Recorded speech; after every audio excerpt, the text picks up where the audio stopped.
ನಾವು ಆಟೋದಲ್ಲಿ 30 ರೂಪಾಯಿ ಮೀಟ್ರ್ ಹಾಕಪ್ಪ ಅಂತ ಇದಕ್ಕೆ 70 ರೂಪಾಯಿ ಕೊಡ್ತಾರೆ. ನಮಗೇನು ಲಾಭ ಇಲ್ಲ ಇದರಲ್ಲಿ. ರ್ಯಾಪಿಡ್ ಒಂದು ಲಾಭ ಅಷ್ಟೇ, ನಮಗೆ ಲಾಭ ಇಲ್ಲ ಇದರಲ್ಲಿ.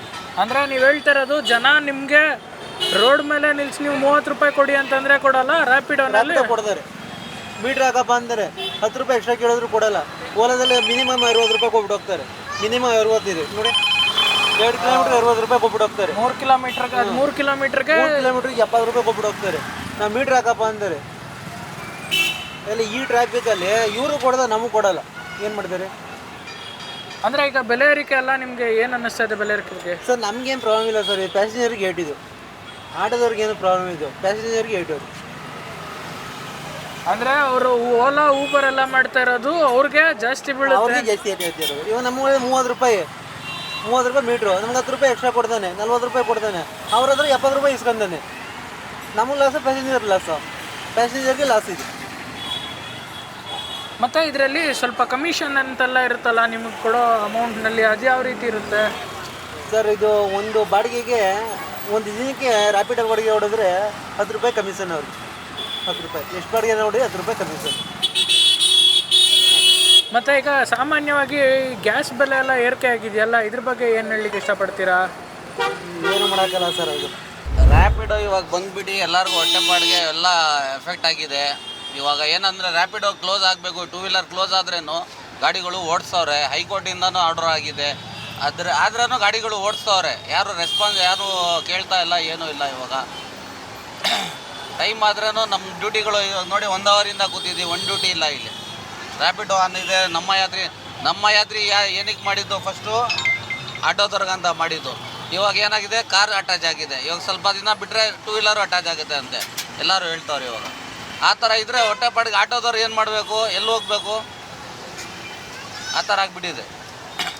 ಅಂದರೆ ಈಗ ಬೆಲೆ ಏರಿಕೆನೂ ಆಗಿದೆ, ಗ್ಯಾಸ್ ಬೆಲೆಯಿಂದ ಹಿಡಿದು ಎಲ್ಲ ಬೆಲೆ ಏರಿಕೆ ಆಗಿದೆ. ಇದ್ರ ಬಗ್ಗೆ ಏನು ಹೇಳ್ತೀರಾ?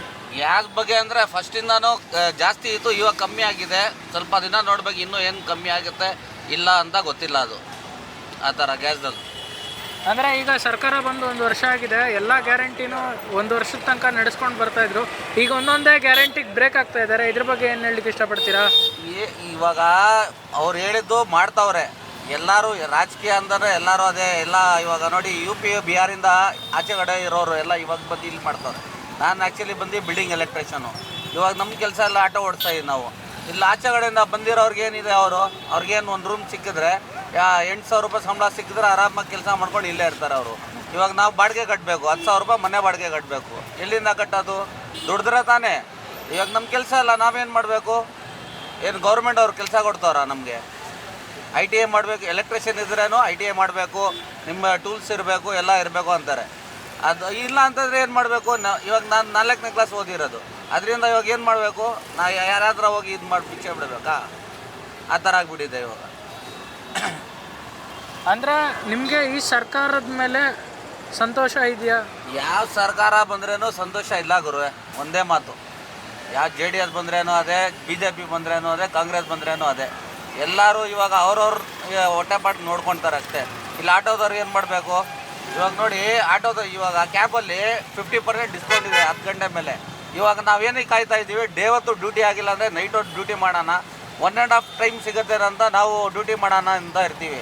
ಅದರಲ್ಲೂ ಇವಾಗ 50% ಕಾರನ್ನು ಕೊಡ್ತಾ ಇದ್ರೆ ಆಟೋದವ್ರು ಯಾರು ಹತ್ತುತ್ತಾರೆ? ಆಟೋದಲ್ಲಿ ಯಾರು ಹತ್ತಲ್ಲ.